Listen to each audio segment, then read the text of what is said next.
Well, good evening, ladies and gentlemen. It is, well, I guess 5:18 p.m. my time is evening. Yeah, I suppose that qualifies as evening. This is twilight in Costa Rica. The the light of twilight is very similar to how the astral plane appears if you spend a bit of time there. The astral plane has no night and it has no midday. It's always like twilight, well, a little earlier than this. I'm meaning that what I'm looking at out the window here is a little darker. Well, today we're going to do the Wisdom of Max Part 2. And I hope you felt how I feel about Max yesterday. You know, I've known a few of these people who've been through the programs and been through a living hell.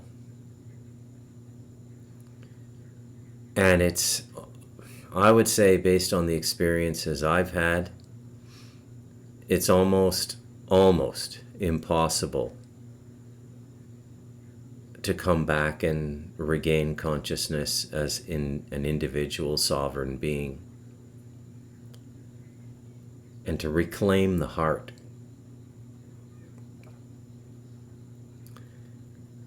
Now, yesterday we talked extensively about the heart.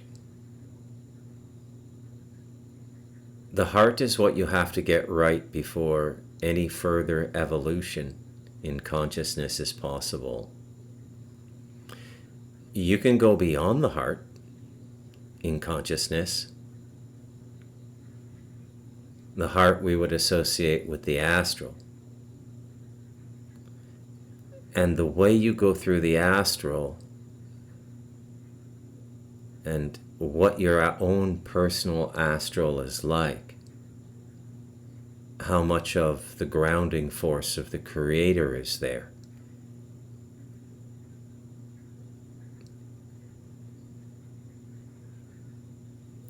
depends on how you work with the heart and how you submit. This is the point of the journey where submission is most important. And because the astral is where the ego forms, self-concept. I mean, the mind contributes to it a little bit, but image. The ego is very much about image, right? We live in the age of ego. Thank you, Edward Bernays. Thank you, Madison Avenue, for your anti-spiritual agenda. Not many people see it that way. Not many people speak about it that way. I guess they're afraid of sounding like a communist. But you can state truths and not be a communist. There's all these crossed lines now. Makes no sense. Well, we have to sell things, Bruce, and to sell them you have to market them. Yeah, I get that completely. But do you have to lie? Do you have to stimulate the lower chakras? Do you have to manipulate the unconscious? Do you have to commit spiritual crimes to sell something?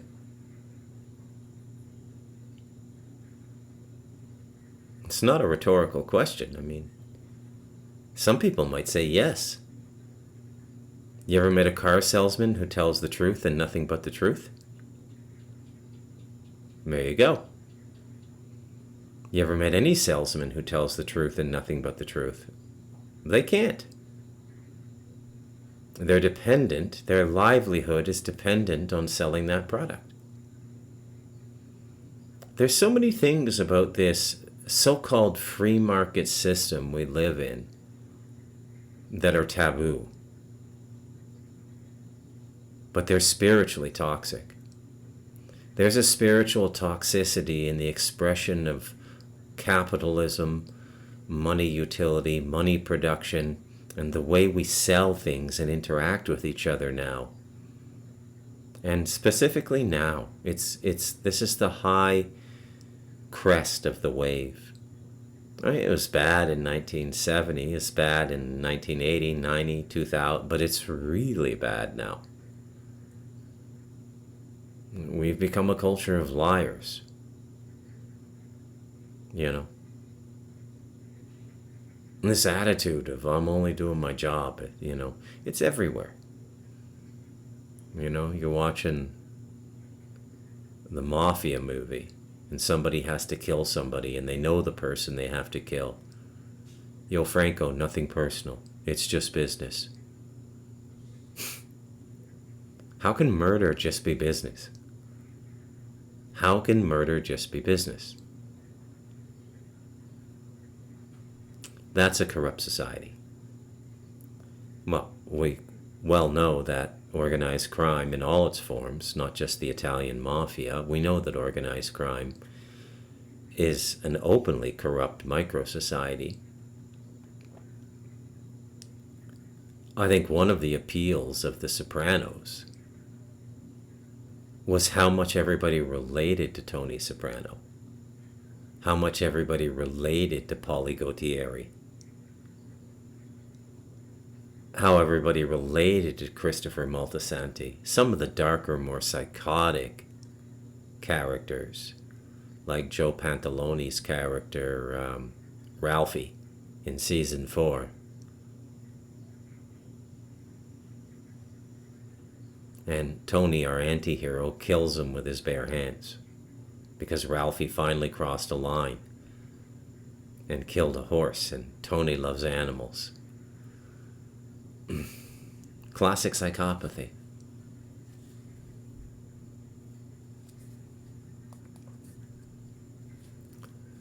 And so you could well make the case that we've become a kind of psychotic society now. Very dishonest. It's like sin accumulates. Now you can't acknowledge sin if that particular sin is needed to keep doing something. You can't acknowledge it. Nobody, it's the elephant in the room. Hey, that guy's lying to us to sell us some wood paneling. Nobody's going to say that. Nobody's going to walk into a Hyundai dealership and, okay, now the salesman's going to lie. Now remember, lying is not just an inverted Boolean, like white is the truth and black is the stated truth. Well, if you state black and white is the truth, the answer, then you've lied. If you're conscious of the fact that black is not the answer. Just to give a simple example. That's one way to lie. Another way to lie, and the one we use most now, is to pervert context. Okay? So if you follow the Gaza war, the Gaza genocide, both sides, it's not just Israel, man. Like everybody's all over Israel now. But the Islamic forces in there egging the Palestinians on, and the Hamas leaders and Hezbollah and all those people, I mean, they're just psychotically parading those maimed and dead children around as public relations props. It's disgusting. Both sides are disgusting. It's almost the perfect expression of the insanity of the entire religion from Adam to Muhammad. What's going on in Gaza? I mean, Northern Ireland makes more sense to me because it had to do with the Bank of England and lending money and all of these usury, and the church had always forbidden that, and the Irish, they knew that. Right? There's a deeper issue there. There's deeper issues in Gaza as well. There's the $1 trillion of natural gas they've discovered off the coast. So there's robbery, thievery involved. Don't overlook that. But all these little sins we tell, or do. We never talk about our sin, right? Raised as a Catholic, I was taught to confess my sins. I think I went to confession one time, and that was, you have to do it when you get confirmed when you're 12. And you have to go to confession, and I just went in there, forgive me, Father, for I have sinned. Okay, what are your sins? I just made a bunch of shit up. I didn't want to talk to the guy. I never went to confession. I'm very honest in my books. My books are my confessional. That's the whole of me is in the books. Fiction and nonfiction, the whole of me. I don't hold anything back. Good, bad, and ugly. That's very liberating, by the way, and proof that the confessional model works, but you don't need a priest. You can do it yourself. It's just about cleaning out your consciousness and admitting your sin.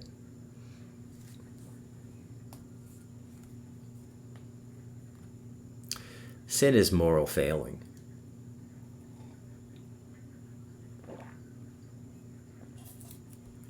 But sin becomes a kind of a dirt, right? It is a kind of a dirt. And if there's a particular sin in a society,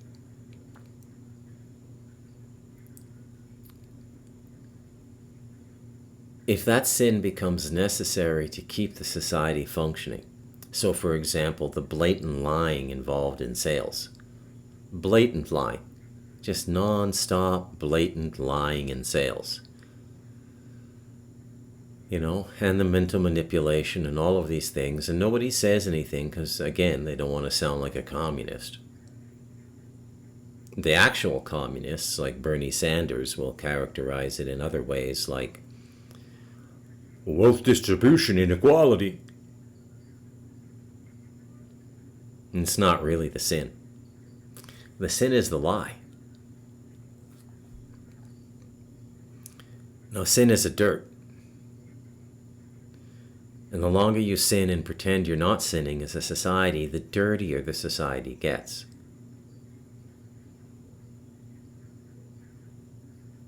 Dirtier it gets.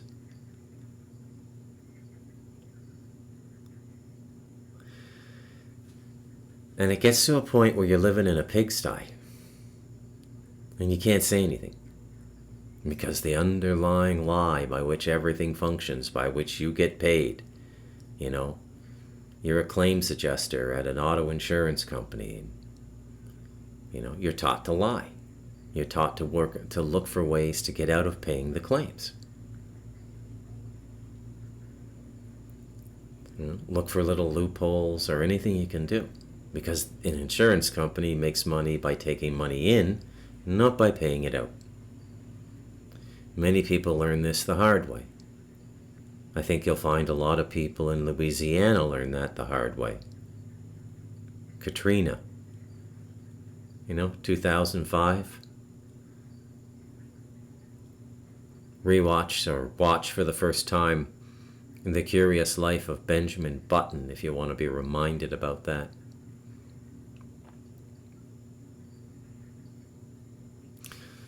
So we live in a pigsty now, an absolute moral pigsty.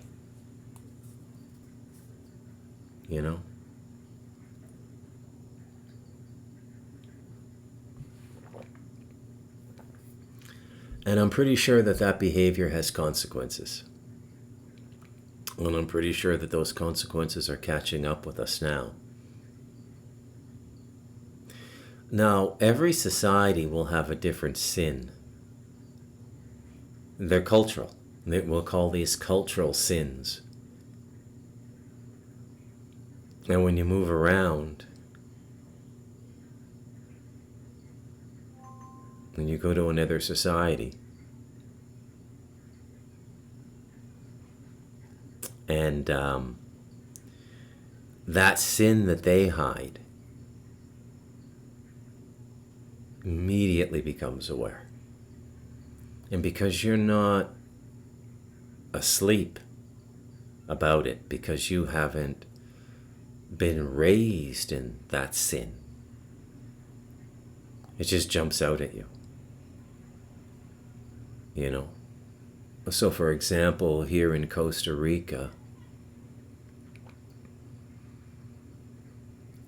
the big sin is jealousy. Nobody talks about it, but more people have been murdered because of jealousy, right? All these young guys killing each other in the drug trade, half of them are for bitches. You know? Gangster groupies. Oh, so-and-so's, she's sucking so-and-so's dick now. Are you kidding me? I'm going to kill that guy. And it masquerades as a turf war over a distribution corner in a town or a village of 15,000 people. I shit you not, this is how it goes down. You know? Or so-and-so looks so good in those $300 Reebok sneakers. The Armani over here, you know, if you want to look like somebody wearing a $5,000 Armani suit in Costa Rica, get yourself an authentic Chicago Bulls cut-off sleeve jersey. Have 3 to 5 gold chains with some sort of adornment on them around your neck. Have a pinky ring. Have a $200 pair of designer jeans on and a $300 pair of sneakers, and that's as high class as it gets. And people can be killed just for dressing like that because they end up as magnets for the gangster groupies. And then the sexual impulse comes in and just violence explodes. You know?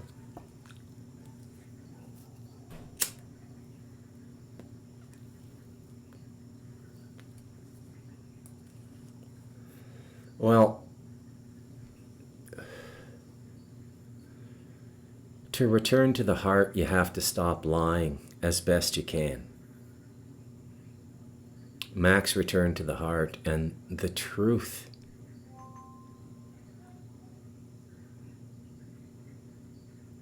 The truth he must have faced about himself must have been staggering. The things that you're asked to do when you go through those programs, the things that are done to you.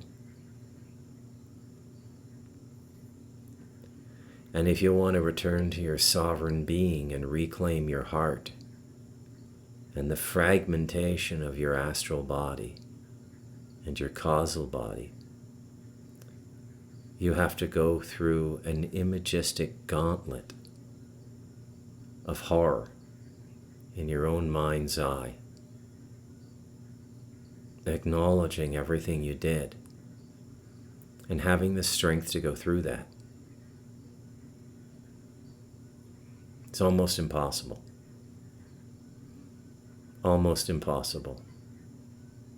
It's just better to stay tucked away inside your consciousness, that little space in your own mind. Like I said, I've known a few of these super soldiers, and super soldiers of advanced generation, meaning the method and protocol for creating someone like this after Max Spears, which is more efficient, more diabolical. I've known, I think, 3 of them. And I'll tell you, when you get to know them, it's very strange because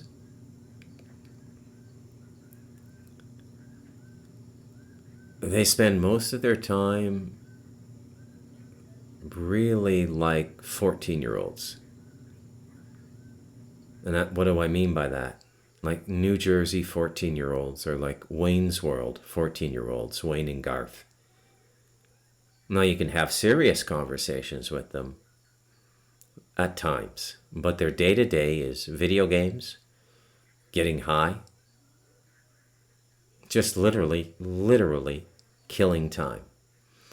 anything to stop the process of opening up the consciousness, acknowledging what you did, and returning to your sovereign being, your center, and recapturing the heart, which is the connection to the divine. And Max did it. And that's why I think he's a hero. And not many people know what I know. Not many people have had direct interaction with 2 or 3 bona fide, cradle to adulthood MK Ultra persons, or whatever they call it now. I'm sure they don't even call it MK Ultra anymore.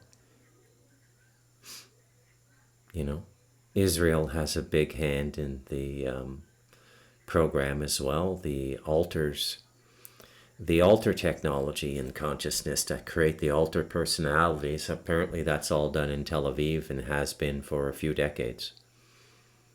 Israel's lockstep with this dark world that opened up when Henry Kissinger left military intelligence in 1945.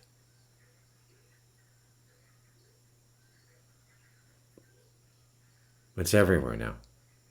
Everywhere. I'm not even sure we can even come back from it as a race. I mean, maybe.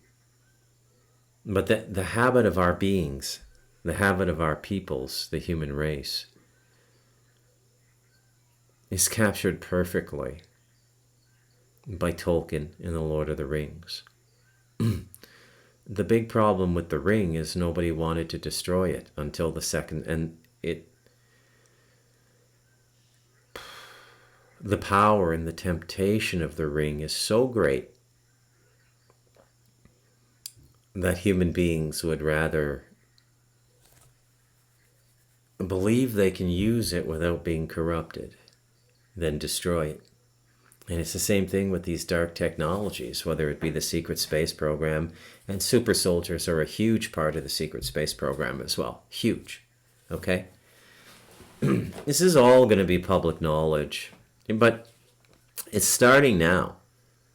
And I had heard for a number of years, beginning in about 2015, that there would be massive disclosure in 2025. And again, I don't know why. I don't know why. I don't know whether it's a good reason, a negative reason, all of these sorts of things.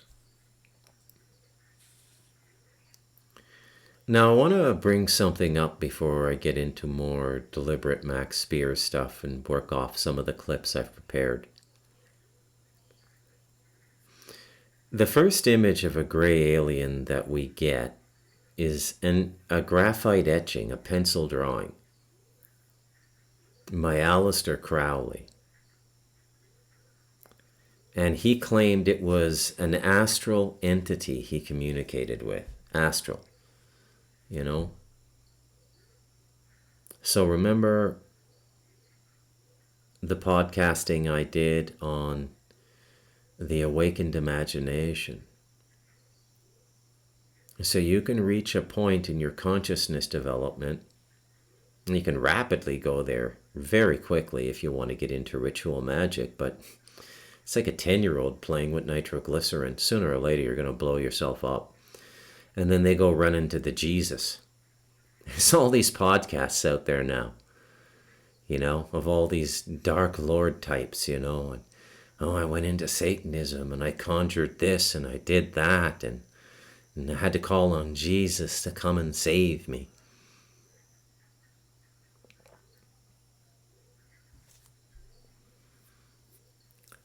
And the king of the demons will save you if you ask. But if you go with the king of the demons, and Christ is the king of the demons, then I would say that you're going to have very limited spiritual growth. Very limited. You'll get to a point where you're safe from the stuff you were playing with when you got into the occult, but you're not going to grow much beyond that.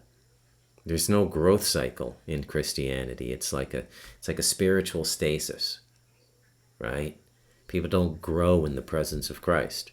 the presence of Christ doesn't grow in people. Well, St. Francis of Assisi just came into my mind, and I think, yeah. But for this American evangelical Zionist nonsense, absolutely not. Absolutely not. That's just the way the demons funnel these idiots into the Zionist army, which is demonic. Fucking ridiculous. It's like joining a prison gang. You're not going to get fucked in the ass anymore, but you got to do what the gang tells you to do. And that's what all of these stories about fooling around with the occult and finding Jesus sound like to me. I'm not trying to be offensive. I'm never trying to be offensive. It's just sometimes I get into these zones where it's like a no bullshit zone. And if I want the podcast to keep flowing, I have to stay in that truth vibration.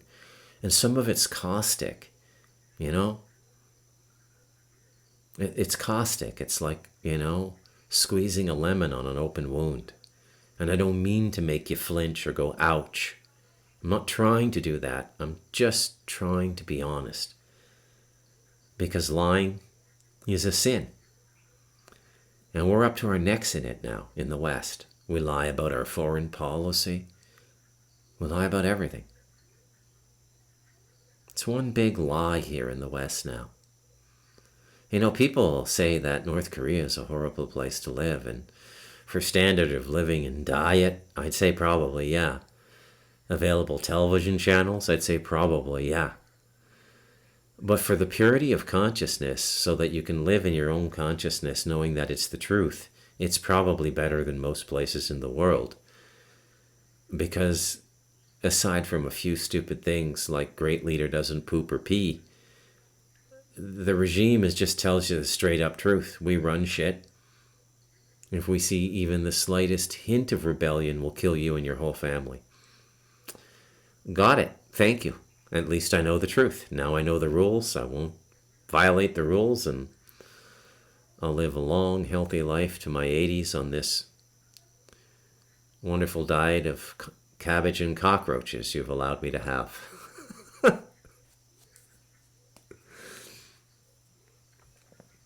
So Lamb, the entity that Crowley was communicating with, looked exactly like what we call a gray alien now. And not many people can reconcile that coincidence. Okay? But it doesn't really need to be reconciled, because the ability to shapeshift on the astral it's second nature for a lot of the beings that live there. A lot of the beings. So they can read your mind and appear as something that would appeal to you. Okay? Which doesn't mean that gray aliens don't exist. They actually exist. No doubt about it. I've had them up here in the house, invisibly, but in the house, through a portal in 2019. They were here. I smelled them. It's that smell I told you about. So they're real. But I'm not quite sure they're the same thing that Crowley was talking about. It's just kind of a coincidence. So this demonic and dark world, all of these super soldiers have experiences with demons and extraterrestrials. Okay? Now I'm going to explain to you why it's much easier to have a profoundly phenomenological spiritual life if you are in the negative. Here it is. Because the human beings and the beings of antiquity that lived lives on this planet and developed in the light of the Creator, however they represented it in their culture, whether they were Lemurians 50,000 years ago or ancient Atlanteans, they all go to regions in the afterlife where there's absolutely no desire to engage with human affairs. Okay? So most of the spirits and beings and entities that want to engage with us are the purgatory stragglers. They're the trapped entities. trapped in a very dark zone by the thinking they lived in and died in. And it's much harder for certain people. It's much harder to change your state of existence in the afterlife than it is in the physical life. There's not a whole lot of rags to riches stories in the afterlife on the lower astral. It is what it is. Because the faculties by which you would rely upon to redirect yourself on the astral are largely gone. They were part of the incarnation and the body. And now you're just left to be tormented by the vibration you lived and died in. And it applies not just to human beings who live on this planet and then die and get trapped in this region for centuries or longer. It doesn't go on forever, though. There's these cyclic cleanup processes where they come and pull you out and say, oh, you fucking idiot, we're going to put you back into the incarnational cycle and try this over. And this is why I also think that a lot of the Gnostic stuff about forced reincarnation is just complete bullshit. Because your afterlife is going to be about your life. It's going to be about the energy that... So you don't have to become a saint. You don't have to become a master. You don't have to become a Mahatma. But you need to have peak periods of experience that change you and change the way you live. This could be done in a 1-month retreat, like a Vipassana retreat. Like, that could alter your afterlife. 30 days at a Vipassana retreat, not talking and meditating 2 hours a day. Right? So when you die, if you can remember the energy of that experience, that'll give you the resource you need to change the energetic confines of your existence on the other side. But you had to have had that memory, and because your memories are things on the other side. They're things. Okay? And you have to have had that experience and then remember it and go, okay, I'm going to get myself out of this.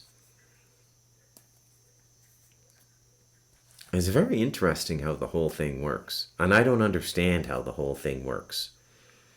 But I have a better understanding of it than 99.99999% of the human population. Because I've been relentless, incessant in my pursuit of knowledge, truth, and presence.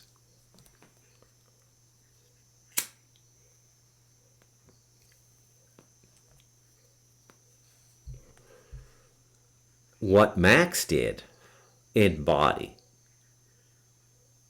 while alive, and young as well. What Max was able to do is an incarnational example of somebody turning their life around in the afterlife and changing their vibration and going and being removed from the place that they've been vibrationally allocated to. And so that's why I have so much respect for it. Anyways, this is kind of a long preamble. Let's get to some Max now. Here. It's not everybody on this planet is amnesia, is in amnesia. So this vampiric consciousness that's here, that's in control of it, are coming here with memories. They're coming down here with memories. There's an interesting analogy that somebody said to me before, and I sort of elaborated on it a little bit. It's almost like it's a holographic, very, very, very real video game where they came down and they had the rule books and all the cheats, and we were left and scattered across the planet with nothing. So they're holding the cheat book. They have the cheat book. So they're coming here. Now, I have to admit, the very powerful clip about the amnesia of the human race. Now, I have to add a footnote here to my cynicism about the Gnostic narrative. And that footnote is this. I don't think the memory wiping is normal in the incarnational cycle. Now, it's not a complete memory wipe because otherwise we'd have no gradation in awareness on the planet. We'd have no gradation of awareness. And so you're born and you remember things, but you don't know where they come from. Now, clearly, undoubtedly, I spent a lot of time in my previous incarnations in language, mythology, and storytelling, because it comes so naturally to me. It's not like I went through the literature department at Harvard or Princeton. Certain things you put in front of me, I just can't understand. Even after 30 years in technology, I understand code, but I don't have the patience to learn how to write it. I can read it, but writing it is a different thing. But the amnesia thing is part of an operational delinquency in our system. Okay? And it's been done intentionally by dark forces. So we should have easier access to our previous lives and what was learned, and even the emotions like the regret of certain failures. So if you met someone in a previous life and they truly loved you, but you couldn't open up and love as maturely as they loved to spiritually improve yourself, you should be able to remember that in the next life and get it right. Okay? There's all kinds of things about this system that are really hacked. And Max just nails it there. And he gives the perfect explanation of how they maintain control of us.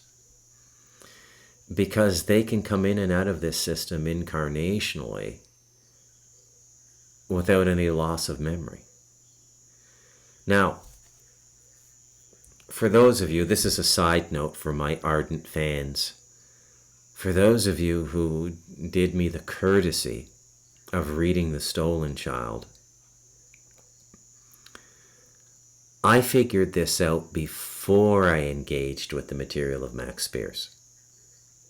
I just figured it out on my own, that whatever is controlling this system, it has more access to information than we do.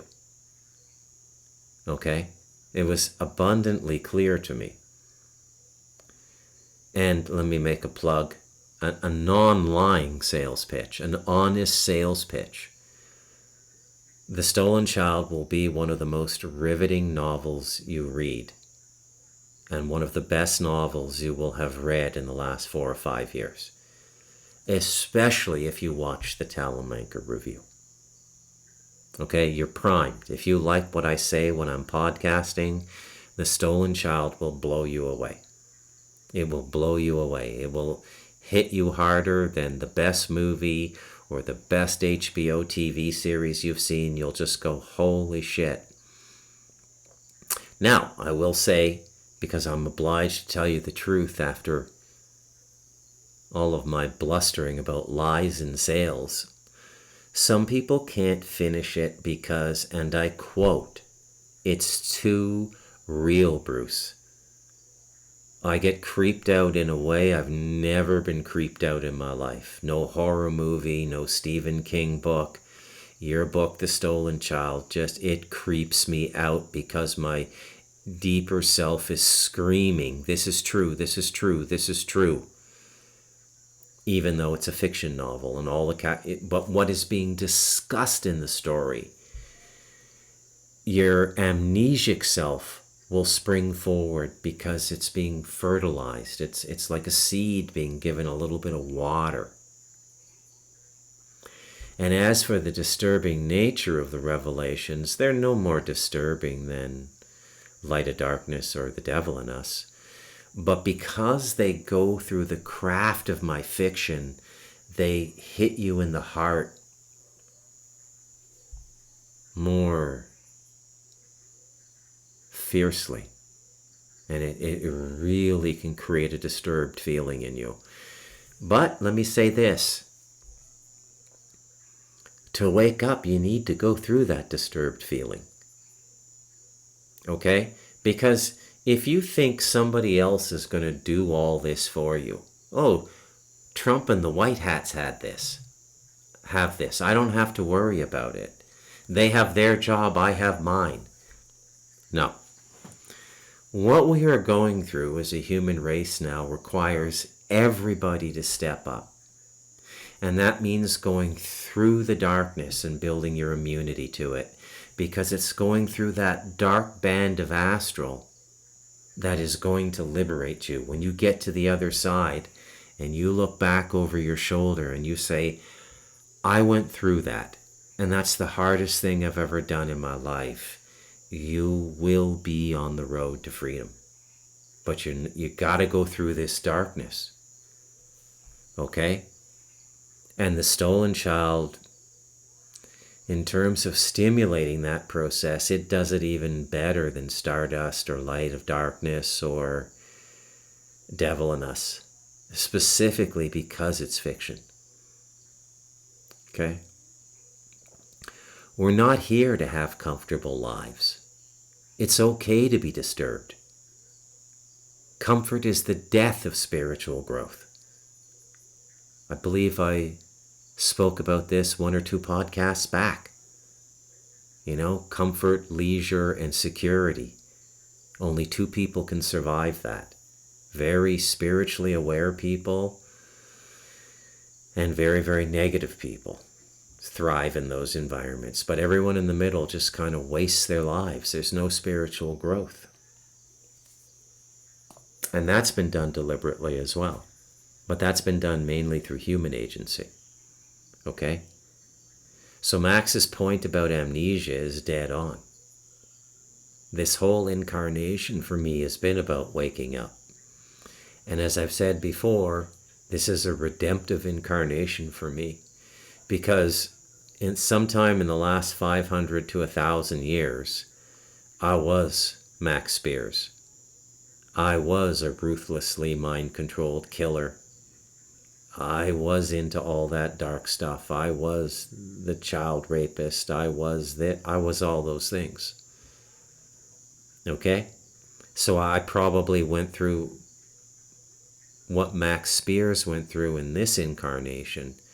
I probably went through it in, I don't know, the 18th or 19th century in one of my incarnations and broke free of a very dark grip on my life and paid a horrible price. I was probably tortured and murdered.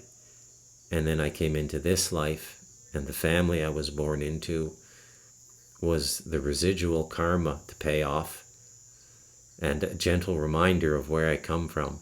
And I had to go through it. So never complain in life. Never take victim consciousness.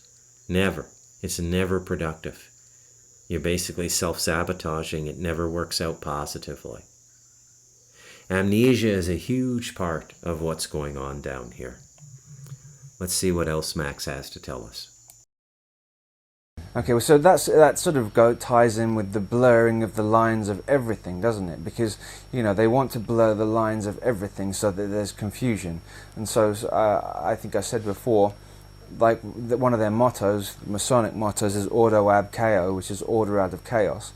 And so what they want to do is create literally as much chaos by blurring the lines of everything, whether it's sexuality or whatever, so that then they can implement their new world, new world system. So when we have people that have contempt for government, contempt for major broadcasters and the press, it's actually they want that. Yeah, and undermining I do. of authority. And so, with the Savile thing was really, really, significant in pointing in the direction of going, because Prince Charles had so many connections to Savile, and there's very clear royal ties to Savile, very, very, very clear. So, it's becoming clearer and clearer that perhaps, the royal family, may even to the common, regular person, that maybe that they are involved. So I wouldn't be surprised if they used all of those as fall guys, and they used all of these people that we have grown up with. So there you go. Now that's a very important clip in the interview proper. That chapter, 90 seconds section, is they called it blurring the lines in the video index on YouTube. Now remember, Max is talking in 2015 here. right? Maybe even late 2014. Well, no, if it's the last interview he did, it would have been in June or July 2015. And we're 10 years on now. Now, I want you to ask yourself, in all honesty, do you think Donald Trump is standing against what Max is talking about, or he's the inevitable outcome of it that the orchestrators, the planners, the agitators wanted to come about? The answer for me is the latter. If it weren't for all the blurring of the lines, if it weren't, I maintain to this day that Donald Trump was the desired outcome of the global planners in the United States. Now, that might sound contradictory to what seems to be going on, because there aren't too many world leaders that have anything good to say about Trump. And that may all just be part of the play as well. Now, what was the left doing that made rational and clear thinking people even allow a bloated asshole like Donald Trump into the consideration of presidency in their minds? It's the excesses of the left, which they have been instructed to do by their handlers.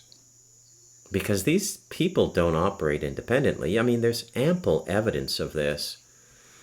You see it all the time. There was a viral clip that starts out with one TV screen. It's like a local CBS network, maybe Chicago or something.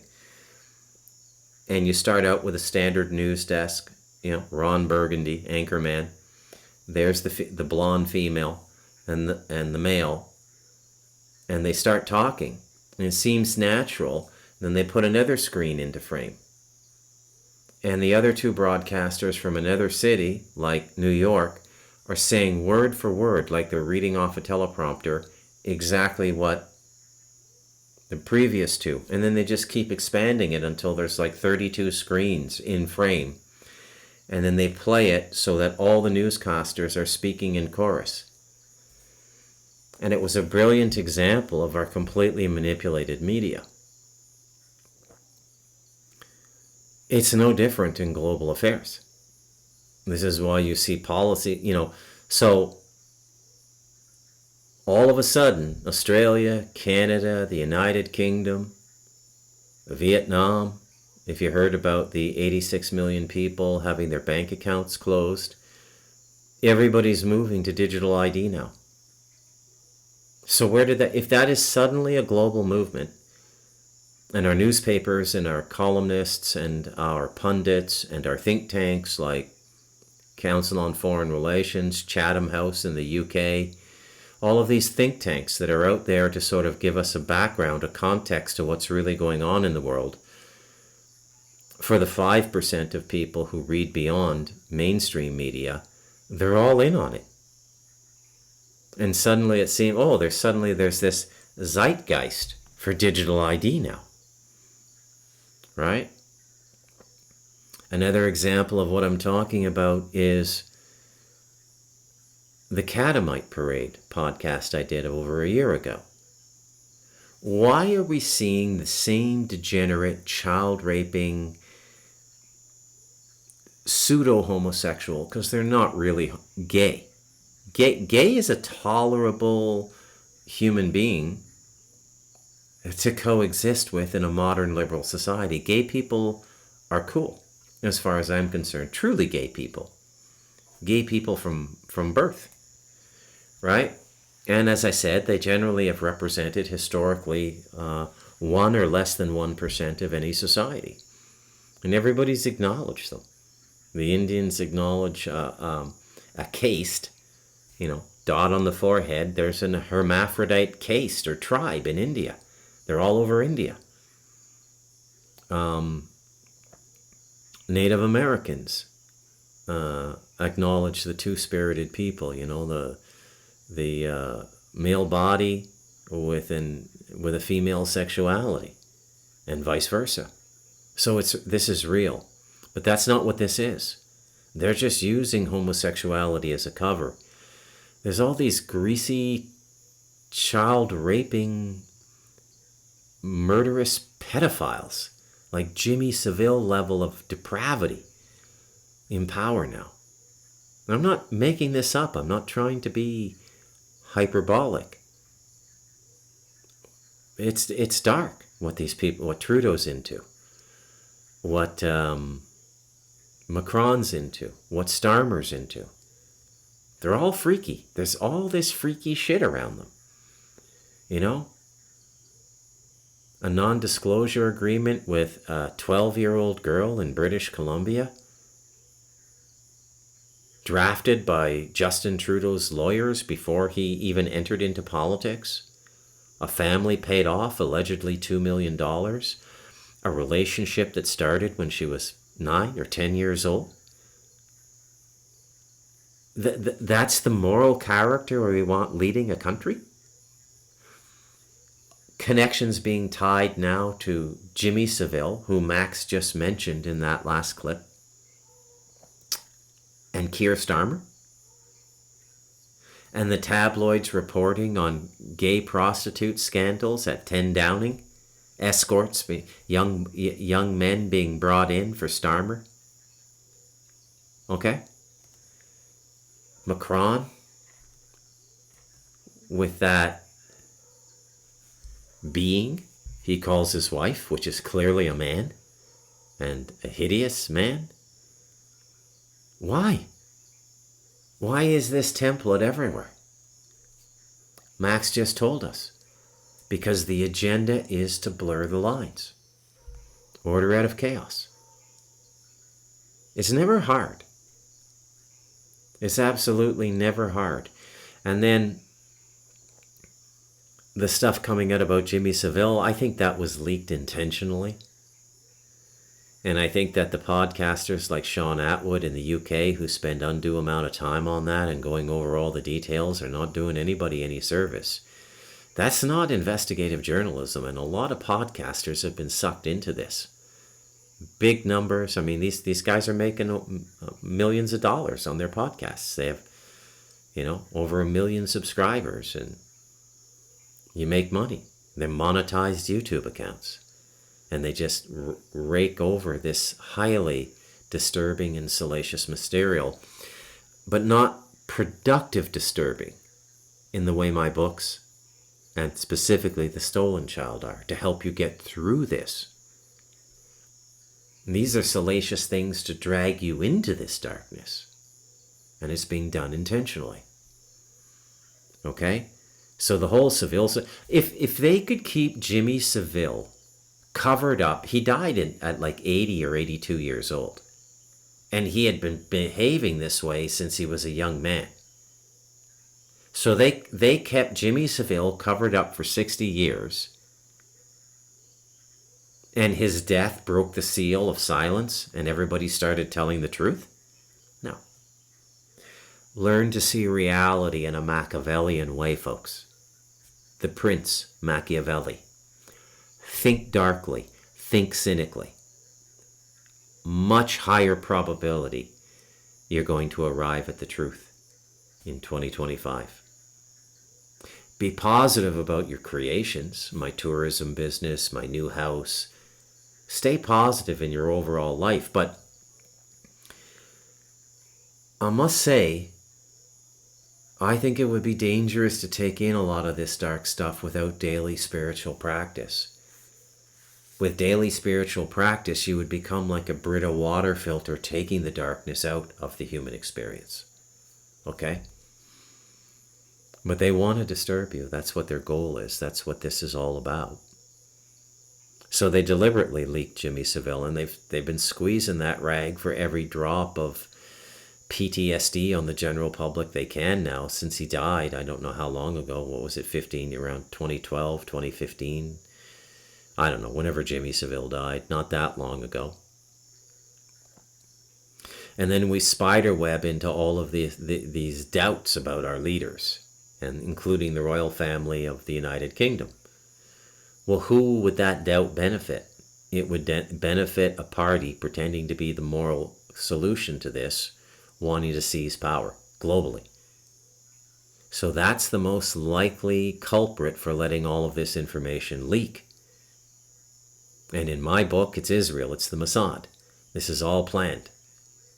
And it's not just the Mossad, because most of the Masonic lodges and regions of the world of influence are heavily invested in this rebuilding of the Temple of Solomon. It's all about the Temple of Solomon. That's everything going on in the world right now literally boils down to the Temple of Solomon. And that is the magnum opus for these people. Because if they can get that under global governance and Noahide law, then they're going to have complete control over the physical and the astral, and benign spiritual forces will not be able to come in and whisper in our dreams, and how spiritual forces work, motivate us, inspire us, drop an idea. They won't be able to do it because the earth will be consecrated as the territory of this Anunnaki reptilian alliance that has taken over the planet. And they will have created a facsimile of law that will make aiding us nearly impossible. We'll be cut off. We'll be like those Chilean miners in a collapse. And if you want to know more about this, go back and watch Noahide Law and Temple Whores, because this is the end goal. There's nobody out there. Everybody's getting close now. Tucker Carlson is starting to talk about the Temple of Solomon. Oh, way to go, Tucker. You know? I don't trust Tucker either. I'm not going to say anything bad about him at this moment, but there's something I just can't lay words to it, can't put my finger on it. It's gut at this point. It's just gut. But I trust my gut. There's something off about Tucker. Okay? So everything that's going on now is about the construction of the Temple of Solomon. Now, I told you, I've given you my theory before on the Antichrist. The Antichrist will be a kind of Sammy the Bull character, or this other mobster with the super popular podcast, Michael Franzini, I think his name is, was part of the New York Bonanno family in the 80s and 90s. Allegedly a reformed character, found him some Jesus. Which is why I'm very skeptical about this whole Jesus thing, as these people represent it. But Sammy the Bull becomes a kind of a public hero and a kind of prototype of the Antichrist, because he's telling you how the mob really works. And oh, finally, somebody has developed a conscience and they're telling us about this underworld that's been plaguing us, and they're gaining their fame and their notoriety by sort of turning in all the people that they were in brotherhood with when they were mobsters. Well, that's what the Antichrist is going to do. He's going to throw you the Jimmy Savilles. He's going to throw you the Prince, whatever his name is, that Virginia Guthrie says was with him, the pasty one that says he doesn't sweat.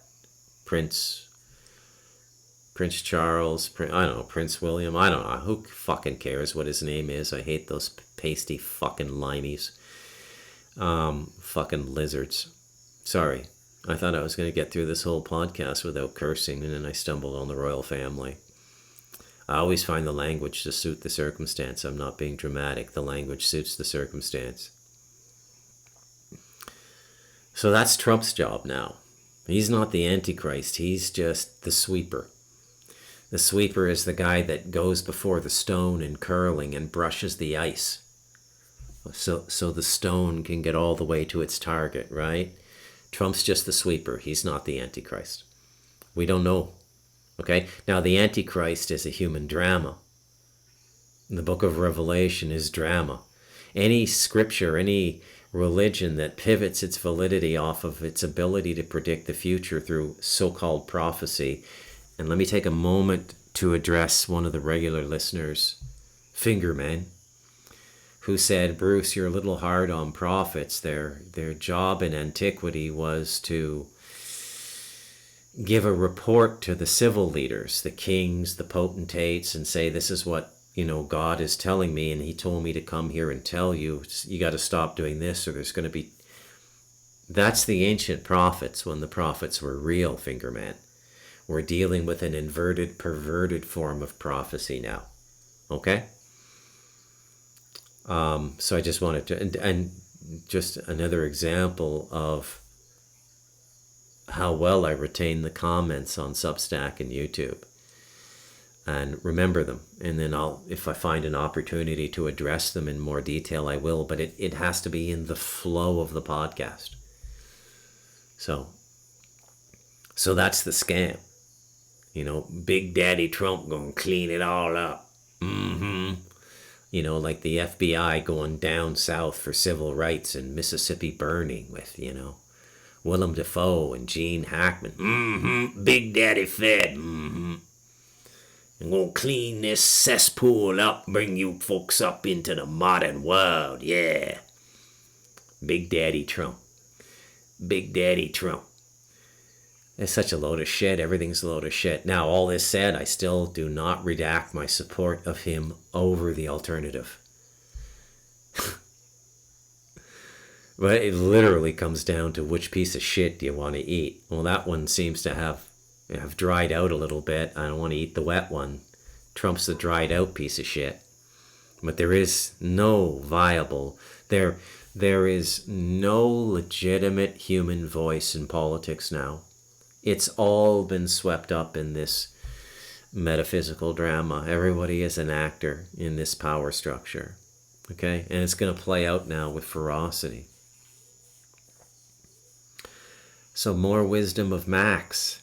It's more important to engage Max Spiers now than in 2015. And this last video that I'm going to meticulously go through and speak about and expound upon is way more relevant now than it was when he said it. When he said it in 2015, it wasn't all so visible as it is now. And you were scratching your head and you're going, well, that's a bit of a stretch, Max. That's a bit of a stretch. Every actor out there now is part of the big con. All of them. Let's revisit our friend Stephen Greer. Why has the so-called leading expert on extraterrestrial disclosure not spoken about the black magic roots of the UFO movement? Why has he never commented on Aleister Crowley's lamb picture? Why has he never made the connection between opening portals with magical rituals, Kabbalistic rituals, and the technology that can do it? Like that short clip I played some number of podcasts ago where he says, I've been in labs where they'll open up a toroidal field and this little creature from the ninth circle of hell will come out and bounce all over the walls and ceiling and floor of the lab, completely 3D. Why is he only telling us about the technological aspect of this? Why isn't he giving us the backstory? Because, as I said about halfway through this podcast, the way they lie now is not in the details, it's in the context. Okay? It's almost like everybody speaks like a lawyer now. Don't get caught lying. They'll charge you with perjury. Okay. And then they craft their narrative so that everything they say is factually true at the level of detail. Meaning, I have absolutely no doubt they can create a toroidal field in a lab and bring something from another dimension in and it becomes 3D. I have no doubt that's true. I would never challenge Stephen Greer on that. But why is such a smart man not giving the whole story for the benefit of humanity? Well, I'll give you the short answer. Because he's a Jew and he's in on the temple scam. I'm Bruce McDonald, and this has been part 2 of The Wisdom of Max and the Talamanca Review. I bid you good night.